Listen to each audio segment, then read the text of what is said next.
Good evening, everyone, afternoon, depending on where you are. My name is Tiara Thomas. I'm class of 2012 and the president of the African American Alumni Association of CWRU. It is my pleasure to welcome you this evening. The African American Alumni Association of Case Western Reserve was officially established in 2009, and our purpose is to provide support and networking opportunities to African American alumni of CWRU. We work to provide a forum for the university to recruit students and foster friendship amongst those connected with CWRU. So before we get started with today's program, just a few housekeeping notes. So everyone is muted by default. We ask that you remain muted to limit background noise during the program. If you have any questions, please utilize the chat feature and we will do our best to get those answered for you. So that we know who you are, we welcome you to rename yourself by clicking on participants, finding your name, and then using the more option and selecting rename. Finally, if you can, we do ask that you turn on your camera. We like to see your smiling faces as we engage with you. With that, I am so happy to welcome you to this installment of Profiles of Inclusive Excellence, which is a virtual series in collaboration with the African American Alumni Association, the Office for Inclusion, Diversity, and Equal Opportunity, and the African and African American Studies program to highlight the work and research of African American faculty. Our host for this evening is Dr. Heather Burton. She is Associate Vice President and Senior Director for Faculty and Institutional Diversity with Case Western Reserve and specializes in gender and racial equality. With that, I happily turn the program over to Dr. Heather Burton. Thank you, Tiara. Thank you for always giving us a great introduction to start us with the Profiles of Inclusive Excellence series. And it's exciting because I think we're in our second year. And so being able to highlight Black faculty on campus has been, it's been fun for me and an honor to be able to share with and engage with our faculty. And as few as we are, we're still mighty. And our faculty are doing some great work within our institution and on our campus. And so this evening, of course, I am excited, and I'm always excited when I have the opportunity to interview faculty, but we have a longtime faculty member of Case Western Reserve University, Dr. Melvin Smith. And so we want to welcome Dr. Smith to the Profiles of Inclusive Excellence and an opportunity just to engage and share and hear from Dr. Smith. Some of you all have been part of our previous profiles. And so, we find out a lot of information from our faculty in these sessions that normally we overlook and we don't get an opportunity to learn this side of our faculty. And so, Dr. Smith, with our profiles, we have kind of this tradition here, tradition that we start every profile the same way. And in that, it's around the movie Brown Sugar. And so I don't know if you remember the movie Brown Sugar with Taye Diggs and Sanaa Lathan. Right. So instead of the famous question, when did you fall in love with hip hop? Gotcha. We pose it to your academic discipline. And so the question starts with Dr. Smith, when did you fall in love with business? Interesting. Yeah, great question. And I do remember that movie. That was a great movie. I think I fell in love with business as an undergrad, and not because I started out undergrad planning to be a business major even. I actually started out my undergrad experience at Purdue as a psychology major. And it was my intention, to ultimately get a PhD in psychology and be a psychologist and kind of do that work. But during my first year on campus, I had a lot of friends in the business school. I had a professor who ultimately became one of my mentors, who was talking to me about business and all the opportunities and, like, what are you doing in psychology? You need to be in business and, here are the jobs you can get here. So after the summer after my freshman year, I switched over to the business school. Bless you. Thank you. And literally from that first course that I had, I really kind of fell in love with it as a field, and then went on to spend 15 years in business in the corporate world, actually, very different than what I'm doing now. and loving being immersed in that. But at some point during that was when I really kind of got the bug for being on the other side of the fence and actually becoming an academic and, researching and studying within the field and, educating others as opposed to just working in it. So again, long way to say, I first fell in love with business as an undergrad, early in my undergrad experience. And that experience and that love just deepened over the years and morphed in different ways. So with that, and I don't know, all of a sudden I'm starting to have an allergy attack. I don't know what's happening to me on this side of the room. What started happening? My nose is running and itchy. So I apologize to you and our audience today. That's all right. Do I need to take some Benadryl or something? But in that, with your undergrad education, what's interesting is that you chose Clark Atlanta for graduate school. Right. So what made you leave Purdue, this predominantly white institution, and then your choice to go to a HBCU for graduate school? Yeah, right. So that's something that, having had kind of the Big Ten experience, predominantly white institution, as you said, great experience, great education. But there was something about me that really always wanted to have that HBCU experience. And I didn't necessarily regret not having it as an undergrad, but I knew I had an opportunity when I went to grad school to actually have that experience. Now, interestingly, that same professor who was one of the mentors who got me into business, from psychology, was actually very, very upset at me when I told him I was interested in HBCU. He was like, no, you need to be going to Wharton or Harvard or Northwest, and you've got the credentials, you can get in. But I really wanted that HBCU experience. And I wanted not only that from an educational or academic environment experience, but I really wanted to be in a city that gave me a very different experience than what I had experienced growing up in kind of Indiana, right outside of Indianapolis. So I wanted to actually be in Atlanta and have, all of that represented at the time as well. So I decided to follow my heart and go against the advice of some people who were, very encouraging mentors and supporters all along the way in my undergrad experience and go to an HBCU. So that's where I ended up at Clark Atlanta. And no regrets whatsoever. That was a wonderful experience for me as well. Eye-opening in many ways, coming from a predominantly white institution to an HBCU in terms of the resource differences and some of the challenges associated with that. But there were so many positives as well that, I had a great experience. So how do you think that HBCU shaped who you are today? I think one of the things it did was helping me. And I was already a fairly confident individual from my undergrad experience and just my life in general, but just recognizing and seeing that even as a person of color, you could be in, significant leadership roles and positions at major institutions. So, from my undergrad experience, we had, Black organizations, or so you can be in charge of this, but at an HBCU, you can be in charge and lead everything. It wasn't just like, the Black organization or the Black student group. It was, with the fact that, 95+%, almost 100% at the time, African Americans, leading all of the organizations within the school. So just seeing people, and not only the student leadership, but seeing leadership, at the university as a whole, and just kind of seeing strong Black leaders within the school, and then seeing strong Black leaders again in Atlanta at that time within the city as a whole.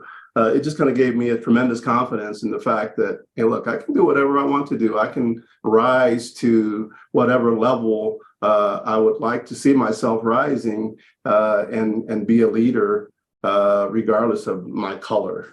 So I think that confidence was one thing that it gave me, and just the opportunity to be in some significant leadership roles within the institution.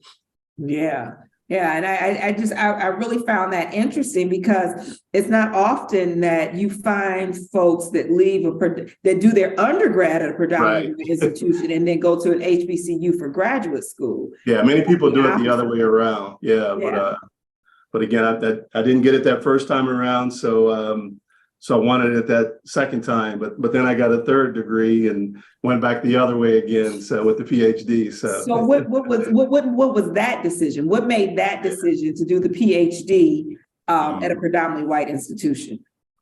Well, first of all, the decision to a PhD was the first major one because, again, I'd been working in the corporate world for about 15 years at that point. So my career was well established, married, 2 kids, house in the suburbs. And I kind of got this bug that I really wanted to do something that gave my life more meaning and purpose. And then also that gave me more autonomy than I really had in the corporate world. So I'd been looking at entrepreneurial activities, potentially, starting a business. My wife wasn't really as comfortable with that idea as I was in terms of taking that risk. But I really didn't want to just see myself playing out my career in the corporate world and just continuing to climb that ladder.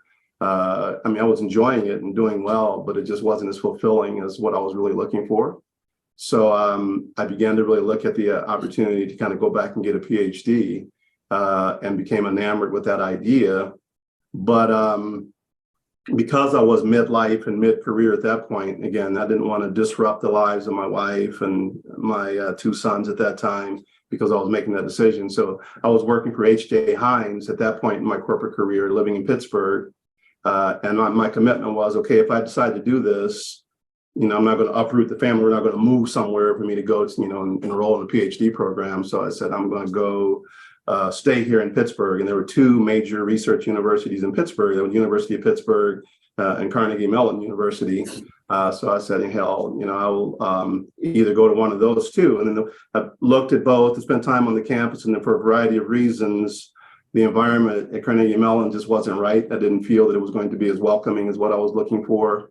At the time, the University of Pittsburgh had 7 Black PhD students in their program, which was phenomenal. I thought, wow, that was a commitment to diversity. So I applied only to the University of Pittsburgh, again, against the advice of everyone who says you have to apply to multiple PhD programs to be able to get into one. I said, well, no, this is where I think I want to go. I think I'm a competitive candidate. This is the only place I'm going to apply. If I don't get in, then maybe the PhD wasn't right for me. So I applied to the University of Pittsburgh as my only school. And fortunately, I was able to get in and had a great experience. And again, even though it was a predominantly white institution, they at the time had made a big commitment to diversity. So I had an experience, unlike many Black PhD students who are often the only one or one of maybe a couple. Again, we had 7 in our program, which was, again, at the time, 25 years ago when I started, almost unheard of. But it was a great experience as well. Yeah. It similar reminds me that I only applied to one PhD program also, but I had no intentions of getting a PhD. So my story is a little different. Right. I was going to get certified in nonprofit management, and the director of the program was like, no, you're going to get a PhD. And you know me well enough, Dr. Smith, that I said, no, I'm not going to get a PhD. Right. But lo and behold, here we are today, and I got the PhD. So how did you get into emotional intelligence to start focusing in on this as a concept for you to study, to teach, and you're known in the field for the work that you've contributed around emotional intelligence? Yeah, that was through kind of my colleague and mentor, Richard Boyatzis. When I was working on my PhD at the University of Pittsburgh, I wasn't really studying in that area. I was looking at leadership in some ways, but really my primary focus was around social networks and social capital and the influence that social capital had on, effectiveness in the workplace and how that impacted leaders' ability to be effective. So that was kind of really my area of research and focus and study. But then when I was on the job market, I was looking at a variety of universities who were interested. I was looking at the University of Michigan, Michigan State, Miami of Ohio. And then I was talking to Case. And when I was talking to Case, I ran into Richard Boyatzis. And the work that he was doing around emotional intelligence intrigued me. So I said, So I was very drawn to that. But then also his work on what's called intentional change theory, just this whole process for being able to help leaders develop and grow in significant and desired ways. that process really intrigued me. So I was so drawn to Richard's work and to Richard himself that I decided, again, even though I had other opportunities, that I wanted to come to Case and I wanted to work with Richard. And that's when I came here, I began to do the work in the field of emotional intelligence and in leadership development through this intentional change process. And then after, a few years, that morphed into work on executive coaching, which kind of really at the heart of the work that I do now is kind of really looking at the role of coaching and helping leaders become more emotionally intelligent and just become more effective in whatever they're doing as leaders. So again, I have to attribute being drawn to emotional intelligence largely to Richard Boyatzis and my desire to work with him. And he's been a tremendous colleague for the past 20 years now. Before I ask you to explain to the layperson what emotional intelligence is, I do want to remind the audience that if you have questions, please put your questions in the chat for Dr. Smith, because we will filter questions and answer or ask questions from the chat. But for the layperson on the call who has no idea what this emotional intelligence is, give us a little background explanation of what is emotional intelligence. Sure, great. I'm happy to do that. Like I'm teaching a session tomorrow, and anytime I teach on the topic, the first thing I do when I bring it up and start going into it is I have the participants or the students, whoever's in the room, tell me what emotional intelligence is from their perspective. Because 20 years ago, a lot of people were like scratching their head and they weren't really sure exactly what it was. I'm finding now, however, that more and more people have been exposed. So most people, I would say, have some sense of what it is. But I like to break it down, and we can talk about it and make it as complicated as you would like or as complex as you would like, but I like to break it down to 4 very simple things. Emotional intelligence is really all about understanding yourself, more effectively managing yourself, understanding others, and more effectively managing relationships.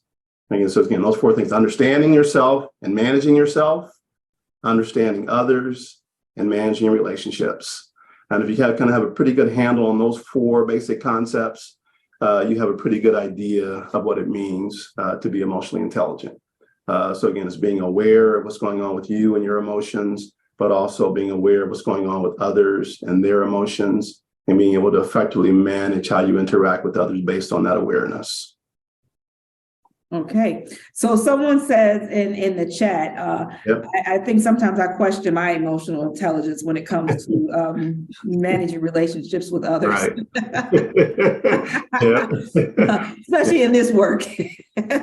But in the chat, I have a question. Any comment on Daniel Goldman's book on emotional intelligence? So that's the work and the basis of the work that we do here at Case and that I teach and do research on. So Daniel Goldman and Richard Boyatzis were actually roommates at Harvard.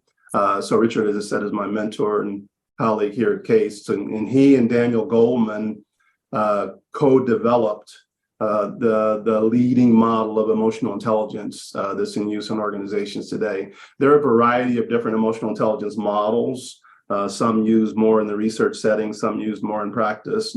But the model called the model of emotional and social intelligence and an associated 360-degree feedback tool that was developed by Daniel Goldman and Richard Boyatzis, as I said, is the most widely used model of emotional intelligence in the field in terms of actual practice and implementation. So yeah, big fan of Daniel Goldman and his work.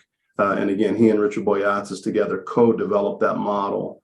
And again, the work with Richard is kind of really what drew me here to Case.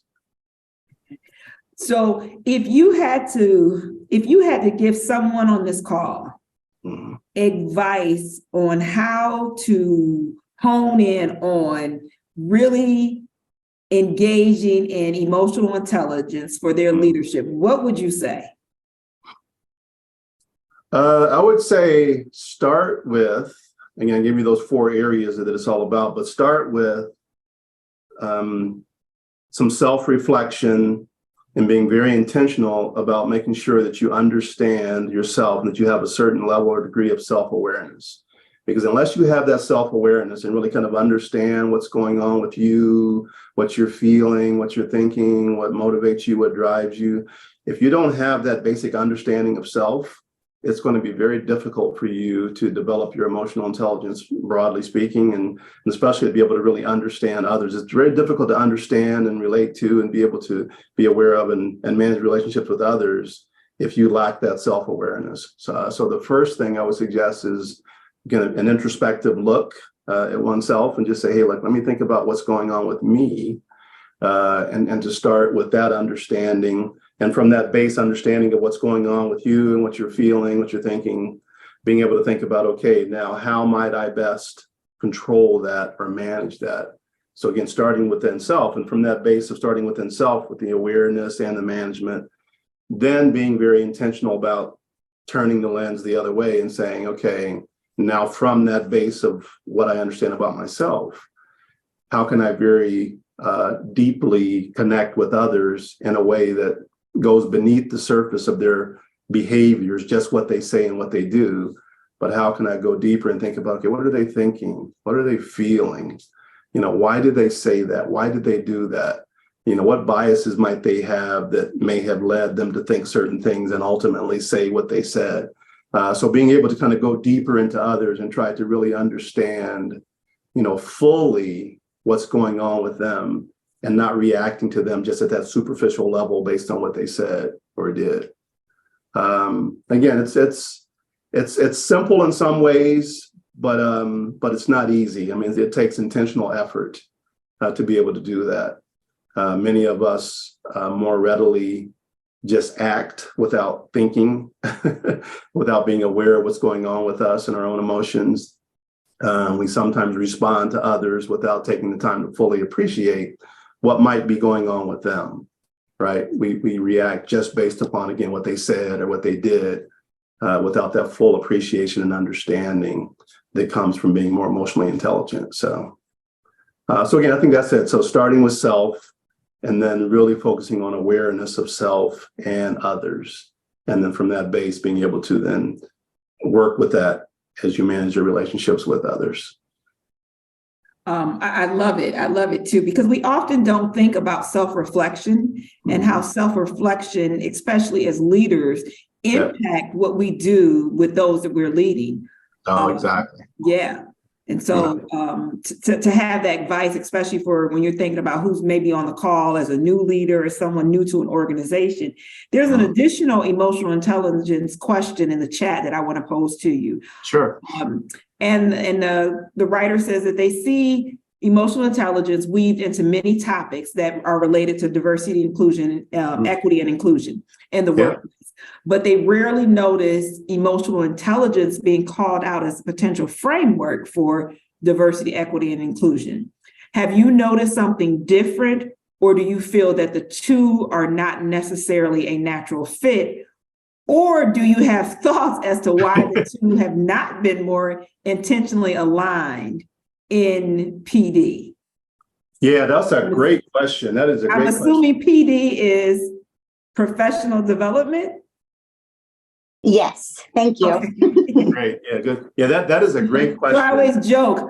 I'm going to say this really quick, Dr. Smith, is that when we create inclusive environments, especially for us, the Case Western Reserve, I always joke with acronyms that we've got to spell things out, because many people don't know what the acronyms are. But, exactly. Yeah. I was good with that when I got that. That was very good. That was very good, and I'm glad that you spelled it out, that you teased it out in terms of what PD really was, because we could have made assumptions, but yeah, I'm glad that you specified that. That is a great question. And I mean, there are some organizations and some work that has really brought the two of those together. But as the person who asked the question highlighted, you don't see the two together as much as you would think that you might. And I'm not exactly sure why that is. I think the two are tightly intertwined. I don't think that they're not often presented together because they're not compatible. I mean, I think in order to function effectively in a diverse environment where you're trying to create an inclusive environment, being emotionally intelligent is essential. I don't think you can do that without emotional intelligence. Now, I've been asked over the years to present on the topic, and I always, when I do, and I invite some invitations to do so, and in my session tomorrow, I'll go into this a little bit as well. The session tomorrow is a session for Black professionals that we're kicking off here at Weatherhead that you're teaching in later this year, Heather.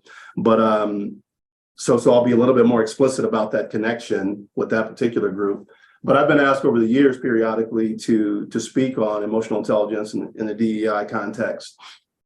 And I always make it clear that I'm not a DEI researcher, and that's not my expertise or my field. So I don't want to portray myself as being such, because I think that's one of the drawbacks of the field is that sometimes people assume that, okay, you're a Black researcher, so you can speak, expertly on DEI work. Well, I can speak from my experience as a Black professional in the academic world and the corporate world. But again, that's not my field in terms of what I actually study.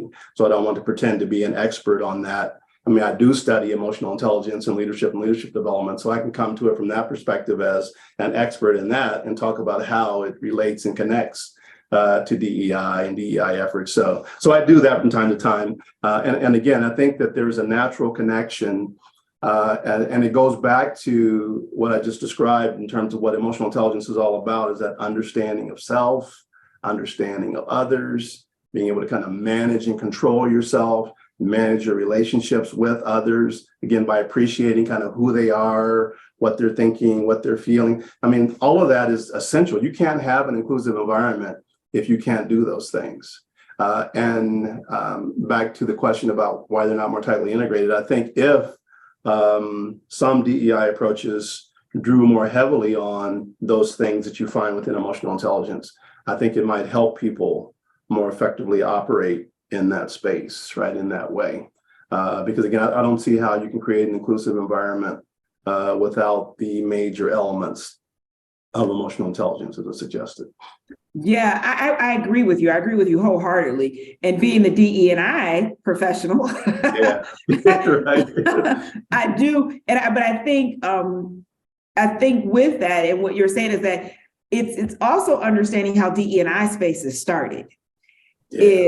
And I think that plays a lot into when you're talking about emotional intelligence and being incorporated into DE&I spaces and understanding how DE&I spaces started, is that, we look from one perspective of because of legal cases and then admissions in colleges. And so you had that, which was this creation of diversity and inclusion work.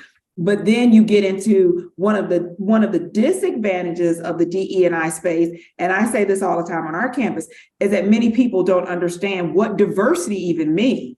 Right. So we're trying to create inclusive environments, but we haven't even addressed what the diversity aspect is. Exactly. And so when you're tying in emotional intelligence, it's about this self-reflection and working with others. But if you don't understand what the space you're in, and as you said, and then another disadvantage to DE&I spaces, and I could probably go on and on with the disadvantage, is as you stated, people not knowing the work. And so many people are in these positions for DE&I, and they're in positions just because they're underrepresented minorities. Exactly. And that's a mistake, right? Yeah. There's a Black person, there's a brown person, you go ahead and do this work, but they really don't know how to engage in the change. I mean, we talk about empathy within the space, which also ties into emotional intelligence. Oh, exactly. Yeah. But if you don't know the facets or the components of really creating that inclusive environment. So I do see the two intertwined in working together. And I think probably those of us as DE&I professionals use emotional intelligence. We just didn't know what to call it. Exactly. Right. And that's the thing. And you think about emotional intelligence, I mean, it's now been given that label, and people talk, but if you think about the things that I'm talking about, understanding yourself, managing yourself, understanding others, I mean, that's stuff that's been around forever. I mean, and again, you might not know it by that emotional intelligence term and refer to it as that, but those behaviors and those competencies within that model are things that have been around and people have drawn upon, for eons. Yeah. So. And you do a lot of work in leadership also. So with that aspect, what do you think are some of the difficulties, the things that hinder the working relationship between leaders and employees? Yeah, great question. I get that a lot, or I talk to organizations a lot. So one of my roles here at CASE is I'm faculty director of executive education. So I spend a lot of time in that executive education space, working with mid to senior level executives and leaders and organizations. So I talk to people who wrestle with this on a day in and day out basis. And I think one of the key challenges that causes that leader to employee relationship to not be as effective as it could or should be, and this is actually one of the things that sparked my curiosity from my time in the corporate world, because I had seen it firsthand for years across a number of major Fortune 500 companies. I think one of the biggest things is that leaders too often get so preoccupied with performance and results that becomes the driver, and they lose sight of the fact that, well, the way that you deliver those results is ultimately through people who need to be treated as human beings and not cogs in a machine who are there just to deliver the results that you want them to deliver. Too many leaders get twisted. They're so focused on the outcome and the profit and the performance that they forget to treat people as humans and to truly drive engagement of the people who work for them, and then trust that those engaged employees are going to be more likely to deliver the results that they're looking for. You can't just beat people over the head and squeeze them harder and push them harder and say, give me more, give me more, give me more, and expect them to want to, number one, and to be able to continually to perform at the levels that you want. Too many leaders get that wrong, and they go about it the wrong way.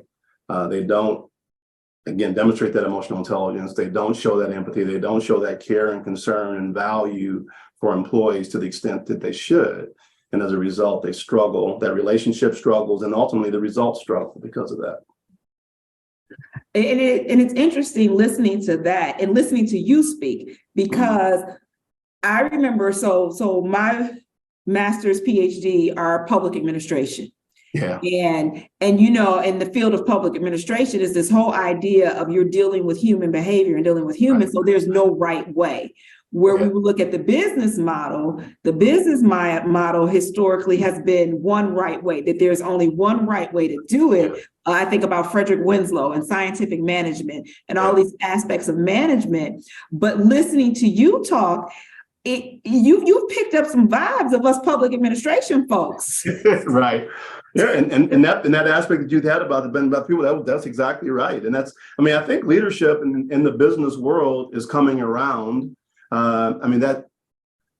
That approach, and then it comes back from the whole industrial revolution, and kind of figure out how to most efficiently organize the work, and assume that people are going to slack off unless you look over them and monitor them closely, and then push them to produce. That whole mentality, that command and control, do what I say, be efficient. I think people are seeing that just doesn't work in the long run. So the business world is changing. You still see too much of that type of behavior, I find.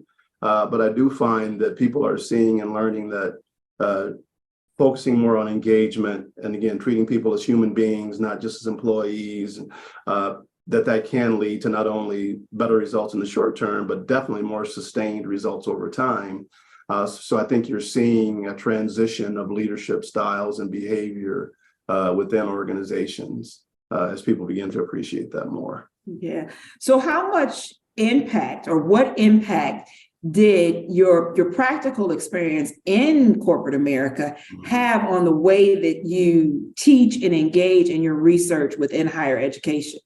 Yeah, tremendous impact. I'm grateful. I didn't intentionally start out with that plan in mind to kind of spend 15 years in the corporate world, then go get a PhD and then become an academic. So I have that balanced view. I didn't have the foresight to kind of plan it out that way.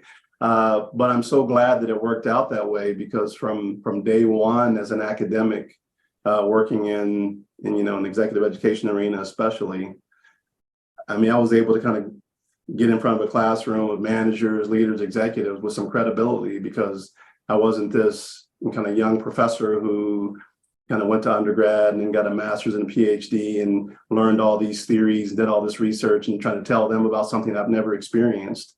You can do that and you can, over time establish credibility, but I had the credibility being able to tell stories like, yeah, I've been there, I've done that, experienced that, so I think that really has influenced how I teach because I spent quite a bit of time in that world. And then now, because I was of that background, I was able to fairly quickly in my academic career move into the executive education space. So now even the 20 years I've been here at Case and been an academic, I haven't been a pure academic in that it's not just kind of ivory tower doing research only. I've been in constant contact with organizations and executives, staying in touch with what they do, what they struggle with, what they succeed with, So I'm able to kind of stay fluent in what's going on in that world, which I think facilitates and helps my teaching as well. Again, if there are questions for Dr. Smith, please put those in the chat. We are taking questions from the chat in addition to the questions that I'm asking. So I had a call, I had kind of a conversation prior to us coming online this evening. And one of the things that we talked about was the Black professionals, Black faculty that are in Weatherhead. Yeah. And there are two of you all. Right. There are two in the entire school. But in that, I know that you have a commitment to really engaging aspects and changing the trajectory when we're talking about Black professionals and that. And you mentioned very briefly the Black professional program that you're implementing this academic year. So where did that idea come from? And then kind of telling the audience what it is. Yeah. So again, so as you said, there are only two Black faculty in Weatherhead, and in my 20 years, there have been a couple who've come and gone, but we really have never had more than two at a time, which is kind of sad. Yeah, it is. I just, if you want to know, I just sent an email on that actually. Right. I did send an email earlier to, I think it was like yesterday, because I'm really puzzled. Right. So there's a problem with that, but then not just from the faculty standpoint. Again, I've been doing this work for 20 years, and as I said, I spent a lot of time in front of executive audiences with groups of 25 to 50 executives at a time in the room, and doing that work. It's always struck me that it's a shame that in any given cohort of individuals going through 25, 30, 40, 50 people, I can always count on one hand the number of Black executives or leaders or professionals in that room, and then have extra fingers left over. Sometimes there are none, occasionally there's one, rarely there may be a couple in the room, and which is troubling in of itself, no matter where we were geographically. But in a region like Cleveland, or city like Cleveland, or a region like Northeast Ohio with the demographics, that's even more troubling. It's like, why, given the demographics of this region, when we're doing programs for leaders in organizations or up and coming executive organizations, why are there always only one or two, if that, Black people in the room? So that always bothered me. And we thought over the years about creating a special program or initiative, and we did some focus group kind of discussions, and kind of heard at the time that, well, I don't know if you should create a program for Black leaders or Black people, because I don't want a special program. I want to go to the main program that everybody else is going to, which I understand and understood. But the challenge has always been, well, that's right.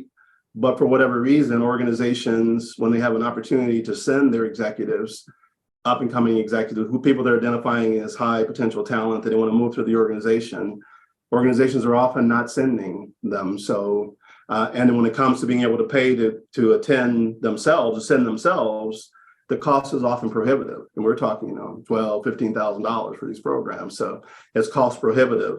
So we began a couple of years ago to kind of revisit this discussion and say, well, what if we set out this effort to try to address that, to encourage organizations to send people to an initiative like this, and to raise funds by having sponsors in the corporate world and in the community to provide scholarships to people whose organizations might not send them, but who couldn't afford to attend a program like that themselves. So provide scholarship money to facilitate that. So we started thinking about this, working with some community partners, working with some organizational partners, and we're able to put this effort together. So we're thrilled. I mean, it's a program for, mid to senior level Black executives who are looking to rise to the most senior levels of leadership in their organizations. And we had a target of having at least 20 for this first cohort, which we exceeded, just over 20. So 21 people who have signed up, an excellent cohort of individuals. I'm excited tomorrow to meet them and start working with them. But yeah, we created this experience. So it's not just a program with classroom content. I mean, we have the classroom content, but we also have executive coaching. We have mentoring. So each person will have a coach they work with. They'll have a mentor assigned to them. We have panels and speakers, networking opportunities. So we're really hopeful that this will be an experience that will really help these individuals figure out kind of the things they need to figure out that will help them navigate some of the hurdles and obstacles, barriers to them advancing within their organizations. And again, so it's not about, and I've been talking to several individuals about this, it's not about fixing the people who are coming to the program, because as many of us know, that's not the issue and challenge, that people aren't ready and don't have the skills. And so we want to make sure that they have all the development that they need to be effective leaders, but it's also about highlighting some of the challenges and barriers in the system. And shining light on that as the organizations begin to send people and participate in the activities around this, to just heighten this whole awareness around the fact that for whatever reason, Black leaders aren't necessarily moving through the pipeline at the rate in which they should. So we want to kind of highlight that and try to remove some of those barriers to facilitate that movement through that leadership pipeline to those most senior levels of leadership positions. So we're excited. We think it's going to be an effective initiative, and excited to get going tomorrow. Yeah, I'm excited, and I'm excited just because of the target audience. And when you think about the target audience, did you receive pushback when you tried to put this in place? Not as much pushback as questions. Yeah, can you do it? It doesn't make sense. We get the support. So not this time around. The first, again, a couple times we thought about it and talked about it, there was probably more resistance than there was momentum for it, which is why it didn't happen before. This time, I think there was more momentum and a push forward than there was resistance against it. And I think part of it was timing too. And I have to admit, we were being, I don't want to call it opportunistic, but there was a heightened sense of a need for organizations to do something after what happened with George Floyd. And people were talking about all this commitment they wanted to make, and we're going to step up finally, we're going to be committed to this. So we felt and saw this as an opportunity to say, okay, well, we're going to give you something to be committed to. So let's not just talk about this, let's be about this and do something about this. So I think timing, helped.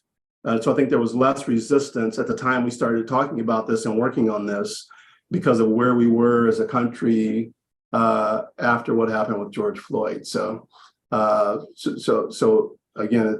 I think that momentum is going to help push this forward, whereas before we didn't have that momentum to be able to do it effectively.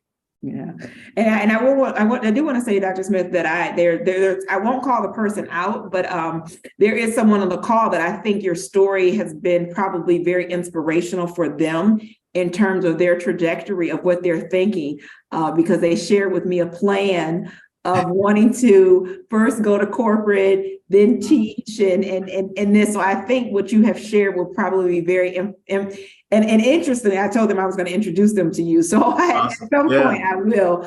Yeah, no, happy to meet you and talk about it. Yes, I love sharing my story. I've talked to a number of people who have been inspired by the possibilities associated with that story that they didn't think were possible. So more than happy to share. Yeah, and seeing a different trajectory that we don't often think about, and being able to take advantage of, and the resources that surround us. So in that, what do you think are some of your biggest challenges with being one of two in Weatherhead? Yeah, so I mean, this is probably something I have experienced over the years at Weatherhead, but I have colleagues and friends around the country at other universities that share some of the same things. So in some ways, I consider it to be a challenge, but in other ways, it's something that I welcome. And so one of the things is that being one of two, or sometimes an only in certain places, you end up getting tapped into and asked to do a lot of things because you're that one or one of those two that you are happy to do because they add value. Hey, can you serve on this committee and do this, or can you be a spokesperson for this, or can you represent that, which is fine. That's part of the reason I did this, was to make a difference and to be that person who's able to represent, the Black experience and to share my experience and to add that voice to the conversation and to help others who need to have that role model, who haven't always seen it in the faculty and whatever their institutions are. But what happens is that there's a lot of that and it gets added to the plate, but it's often not part of the traditional reward structure and explicitly recognized. So part of the challenge is you have the same responsibilities and tasks and everything else that everyone else has that you have to kind of do as part of the traditional reward and recognition structure. And you have all this other stuff that people don't fully appreciate and recognize and reward. So again, I say it's a challenge in some ways, and it is because it adds to the workload. It adds to kind of some of the stress associated with just being able to function in your role. But it's stuff that I'm happy to do because I think it makes a difference. And that's one of the reasons why I got into this, is to kind of make a difference. So that's one of the challenges. Another challenge is, I don't know, I mean, I try not to dwell on this piece too much, and I saw this in the corporate world also, it's just kind of going against just that whole thing of just being valued and having people recognize and see you as being capable, qualified, et cetera, without making assumptions that, okay, no, you're probably here because we needed to have one. So you're that one that, it checks that box or whatever. So, and I haven't experienced a lot of that explicitly, but sometimes, you kind of hear little things or see little things and you wonder, okay, am I really fully being seen as being here because of my qualifications and because I'm supposed to be here as opposed to because I'm checking a box. So, and again, I've been thankful and I've been able to contribute in ways that I don't think that a lot of that exists, but that's a challenge that I saw frequently in the corporate world, and I think still exists in the academic world also. When schools do make an effort to begin to try to diversify the faculty, sometimes those efforts get questioned. Well, why did you get the job and not so-and-so? And why are you here? Should you really be here? Right. And we know that can be an ongoing conversation. I have plenty to say about faculty hiring, but I will turn your interview into a faculty hiring venting session. Right. But I think that's part of the problem. It is changing that status quo, is that we're still caught in the mentality of not wanting to look beyond what we've been used to doing. Yeah. Someone posed in the chat, why not try and recruit recognized experts to work with you so that you are not just one of two Black executive coaches? And I think I want to clarify, I'm not sure, but we were talking about just in the department of, or in the school of Weatherhead being one of two Black faculty. Right. Not just the executive coaches, but actually being only one of two Black faculty in an entire school. Right. And it's hard. Heather gets involved in the whole hiring process, but there are so many things that go into faculty hiring, biases, known and unknown, or conscious or unconscious. And there are a lot of reasons why people end up hiring the people that they hire. But it's a bigger conversation than we could probably get into for this. But yeah, so it's not for lack of effort. And so the school has provisions in place for faculty searches and hires to make sure that people are taking a look at a diverse slate of candidates. And we try, but part of the challenge or problem too is that we don't hire that often. So for instance, in our department, I think, so there are 2 Black faculty, myself and JP Stevens. JP Stevens was the last, full-time tenure track faculty member hired in our department. He was hired a decade ago. So it's not like the corporate world where, every year you're hiring multiple people. It's like for any given department, those hires are few and far in between. So there are not a lot of opportunities to go out and find that person that's the right fit for that position that might be open. So. Yeah, there are a couple other questions in the chat. I'll pose them to you, but I don't think really that you know the expert to answer these, because these are kind of the administration Weatherhead questions. Yep. But one is, how receptive is Weatherhead to increasing representation as the dynamics of their students change, or could it be viewed as a hindrance with minimal leadership? And I think both you and I can answer that and know the answer. But I'll pose it to you. And I think when we say Weatherhead, we really want to be careful of lumping Weatherhead into a category that every person falls under this umbrella of Weatherhead. Yep, right. So I think just to kind of clarify that to the audience is we don't want to, we're using that term loosely because that's the school that Dr. Smith is associated with. But there are individuals within the school that are trying to make changes, and Dr. Smith, JP are prime examples. Mm-hmm. Yeah, and I think the school, there's a commitment there. And again, we had to get support within the school to do this program we're launching. Now, that's not the same as making a faculty hire, but I think it's a step in the right direction. There's a focus on trying to do more in the effort of diversity and equity, as well as inclusion. So we're doing various things. And this is one thing I've learned about the academic world versus the corporate world is it's like turning around like a big ocean liner. Like it's sometimes much slower than you'd like it to be. But I think we are making strides and making movement in the right direction. And we have, 2 co-deans now who are kind of committed to kind of the efforts and again, fully supportive, again, from an executive education perspective, what we're doing with this new program and putting resources behind it.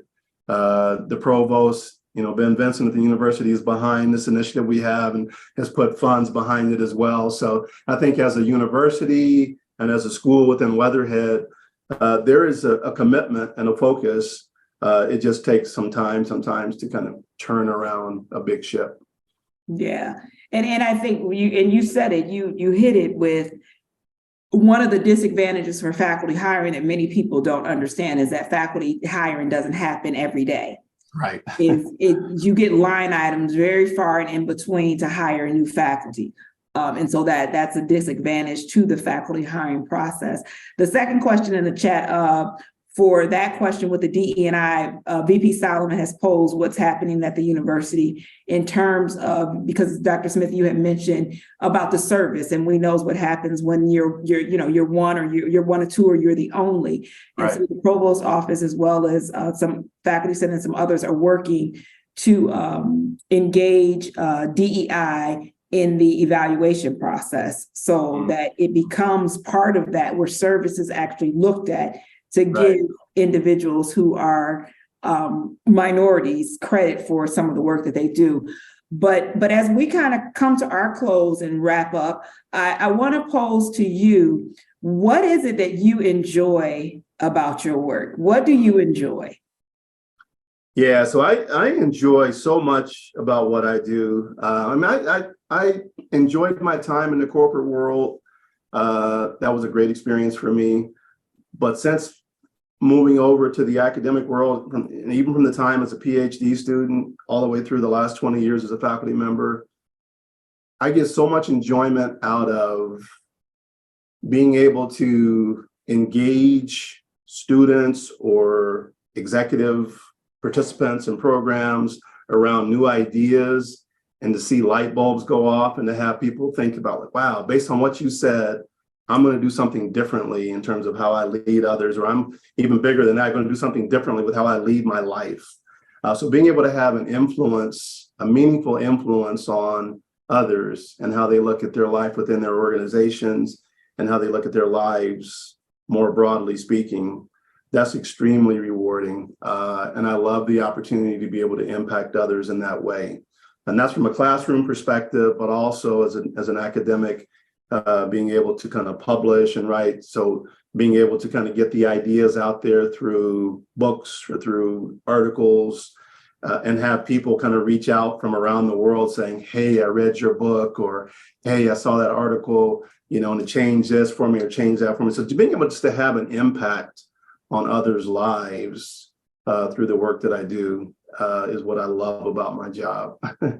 And again, so I've been probably busier as an academic than I was in the time I spent in the corporate world, but it doesn't feel like it because it's work that I love. So, it does feel like work when there's so much of it, but it's a labor of love. So I enjoy almost every minute of it. Yeah. And what's interesting is that you have two students that have commented in the chat. That one says, I'm proud to say that I'm currently one of his students, and that's from Angela. Awesome. And then we have Mabel on the call, one of your students from China, who said that I have learned a lot from his course on leading change self, which inspired me to apply for a DBA. Professor Smith also wrote me an excellent recommendation letter, and she Mabel wants to express gratitude to him. And did have a question about the trend of emotional intelligence playing a bigger role. What's the trend that's happening with emotional intelligence? I said the future trend with emotional intelligence playing a bigger role to develop the leadership for minority people. Yeah, it's interesting. So I think there's a trend that emotional intelligence is playing a bigger role in terms of leadership development, broadly speaking. And that's what keeps me actively and gainfully employed and busier than I want to be, because organizations literally all over the world call on us to kind of help their leaders learn about this and become better leaders. I think it's particularly important, and again, I'll talk about this in the session that I do tomorrow with this group of Black professionals that's starting this program that we're launching. I'll talk about how important it is, especially for Black professionals, to be able to understand and utilize these principles to help them not only be effective leaders, just like everybody else, but to be able to simultaneously navigate the challenges of being a Black leader in an organization that doesn't always value that fully. So it's about the leadership, it's about how you effectively lead others, but it's also about how do you understand how to navigate challenges, roadblocks, obstacles, et cetera, in a way that's going to help you be successful. Because sometimes you can face those obstacles, challenges, things that just aren't right or aren't fair. And how you respond to those challenges and obstacles can either create even more roadblocks for you and further hinder your advancement, or depending on how you handle them, they can help you get around those roadblocks and obstacles and clear those hurdles and continue to advance. So I think it's extremely important for all leaders, but I think in particular for people of color to understand the importance of being emotionally intelligent. I love it. I love it. And I agree with you is that people of color, we do need to understand the impact of emotional intelligence on our leadership and how we lead within organizations. Dr. Smith, is there anything that you want to share with the audience that I have not asked before we close out and I turn things back over to Tierra? No, I mean, you've done a great job of teasing out a lot of things. I didn't know kind of where this was going to go. I wasn't fully prepared for what I might be asked. This has been great. This has been fun. I just encourage any and all of you who haven't taken advantage of some of the things that we offer. Again, I see some of my degree program students are here in the session, but we, through executive education, have a number of one-day programs where you can get a taste of some of this without taking a full, degree. So more than happy to hopefully someday see you like in some of those programs. Again, that I really, really enjoy sharing in bite-sized chunks as well as in full semester courses. the work that I'm so passionate about that I know makes a difference. So I encourage you to take advantage of what's available through Weatherhead. Yes. And so you all have heard Dr. Smith speak and make the challenge to take advantage of some of the programming. And I will say I took advantage of some of the programming. I haven't had an opportunity to engage much in my results because I am a certified executive coach through Weatherhead. But the time commitment when I decided to take a different position at the university, did that. Yeah, we're ready to have you kind of put that to use and join our coaching pool. One day I am. One day I will be joining the coaching team because and for anyone that's on the call, it's not only beneficial for helping others, but it's also beneficial for yourself. Right. And to kind of look at the model that Dr. Smith, he talked about some of the models briefly this evening, but to really think of that when we're talking about leading and helping others to lead. So I thank you. I thank you for taking time out of your schedule to talk with me this evening and then to just share a little bit of who you are with our CASE community, our alumni community, and the greater Cleveland community. So thank you, Dr. Smith, and thank you to our listening audience. It has been a pleasure interviewing you this evening. It's been a pleasure being with you all this evening. And so I will turn things over back to Tiara to close us out for the night. All right. Thank you so much, Dr. Burton. Dr. Smith, thank you so much for sharing your experience and your insight and really being a champion to the cause on campus. And very interesting to learn about you. Little known fun fact, had I not come to CASE for undergrad, I was headed to Clark Atlanta. Awesome. So really cool to make that connection. So thank you to you all for joining. Thank you to the Office for Inclusion, Diversity, and Equal Opportunity. And we hope that you will join us for our next profile of inclusive excellence. And that will be on Monday, March 27th with Dr. Aisha Bell Hardaway. So we hope that you can join us for that. For more information about the African American Alumni Association, you can always find us at case.edu/alumni. And follow us on Facebook. If you search Case Western Reserve University, the African American Alumni Association. And if you haven't seen it and will be in the DC area, we will actually be hosting a weekend in Washington, DC. We will be at the National Black History Museum and get to hear from some amazing alumni. That is March 10th through 12th. So feel free to visit the website and you can find more information on that. And with that, thank you for joining us again. We took 3 extra minutes, but we will give you back the rest of your time, and we hope that you have a great evening.